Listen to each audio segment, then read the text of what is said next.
Hey folks, just a quick Hound Patrol update. A couple exciting things going on here.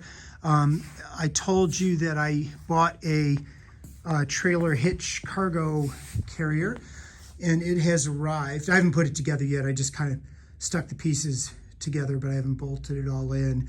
But this thing is the perfect size. As you can see, I've got actually just 2 panels in there. They fit perfectly with enough room that I could throw 2 jerry cans. I'm not sure if I'm going to do the fuel or the water in there. And also, little room left over that I could either put my dog ramp or I could put that shower tent, which doesn't quite fit in the buckets. This silly thing here, which is really awesome. I did a video where I showed this, so I could either stick that there, and then it comes with the straps and everything, and a cover, so that it is going to work size-wise. I'll have to figure out other things, like how I'm going to get it on. This one actually folds up too, so you could just fold it up against the truck bed when you're not using it. And it's got a license plate carrier right on it, so you can just put your license plate there. You just leave it on, you know, just put a locking hitch pin, and you could just leave it on there. So that's one real strong option. Problem with that would be, that means every time I'll have to load it and unload it, all 375 pounds of this every time I want to go out. So another thing I'm thinking about is I've got a huge carport where my trailer is, and I think the people we bought the house from probably had an RV or a boat or something parked over there, but I got plenty of room. So I was thinking another thing I could do is set up some blocks right at the height that this thing rides on my truck, and then I could just back it up and unhitch it and just leave it there under cover, and you know, it's got its own cover. And then when I want to put it on, just back my truck up to it. So those are the 2 kind of options I'm thinking of. You know, the thought of loading and unloading this. I could also, I mean, I do have a tractor with a bucket loader, and I could buy a couple of those bucket loader pallet forks and do something like that, but that's just, you know, I usually don't have my bucket and my backhoe hooked up. I just hook them up when I need them for a job, but normally I've got my mowers hooked up or my ag sprayer, and it's just a big ordeal hooking all this stuff. I mean, it's not that bad. I'm just being lazy right now, but I'm trying to think of what the best method would be to store the dog fence and the carrier. If anybody's got any suggestions, throw them down in the comments. I'd be interested. But those are the kind of options I've thought of.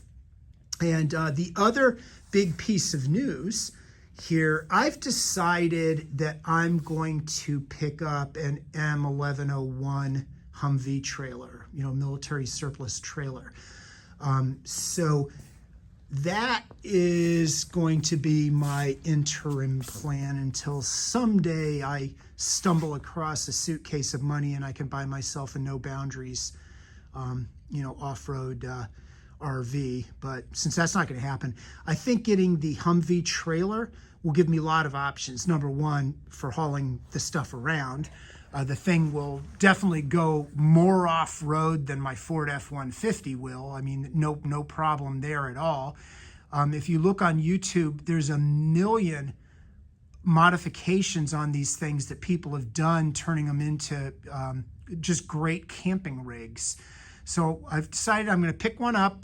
Don't know exactly, you know, where or when or how much. I'm going to try not to pay much. Be happy just to get one completely unmodded, you know, for a small amount of money that's in good shape. And there's not much you have to do really to be able to tow it with a civilian vehicle. From everything I've seen, you either just have to rewire your hookup switch from the military one to a civilian one so you can plug it in for the lights, and change out the light bulbs. It's a 24-volt system. The military trailers and, of course, our civilian vehicles are 12 volts, so you just switch out the lights. And from what I understand, that's pretty much it. I'll just have to get a little pintle hitch from Harbor Freight or Amazon or somewhere. But I'm familiar with these trailers. I've towed these trailers. I've used these trailers. So very, very comfortable with getting that and then using that as the next piece of Hound Patrol MTOW equipment. So those are the announcements. But once I get this whole thing put together and figure out what I'm going to do with it, I'll do an update. But for now, size-wise, it's going to work perfectly. For this, can strap them down, really, really well. And then it's actually got a cover that will go over top of it. So far, so good on that. We're still getting ready for our next FTX.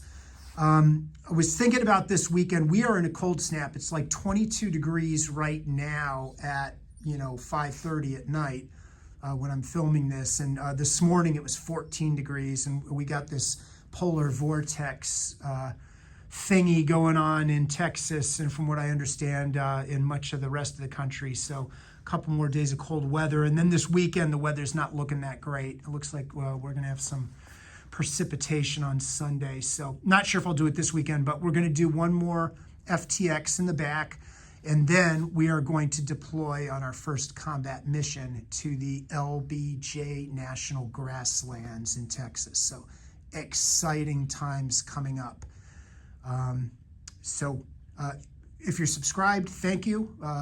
I don't beg people to subscribe, but if you like watching an old boomer trying to get him and his dog out in the wilderness camping, then that's exactly what you're going to be getting here. Take care, everybody. Talk to you soon.